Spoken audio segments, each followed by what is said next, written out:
আজকে দুপুর ৩টা থেকে মাঠে গড়াতে যাচ্ছে আইসিসি চ্যাম্পিয়ন্স ট্রফির সেমিফাইনাল ম্যাচের লড়াই। প্রথম সেমিফাইনালে মুখোমুখি হচ্ছে ভারত এবং অস্ট্রেলিয়া।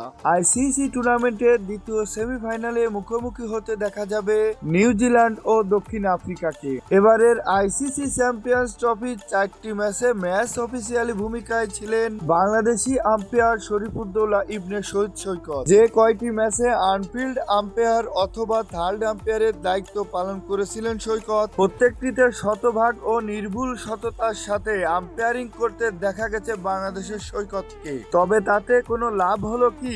আইসিসি চ্যাম্পিয়ন্স ট্রফির গুরুত্বপূর্ণ সেমিফাইনাল ম্যাচে রাখা হয়নি বাংলাদেশের এই আম্পায়ারকে, অথচ বিতর্কিত আম্পায়ার মাইকেল গর্ভকে দেখা যাচ্ছে ভারতের ম্যাচে, যে কিনা ভারতের পক্ষে সিদ্ধান্ত দিয়েছিল।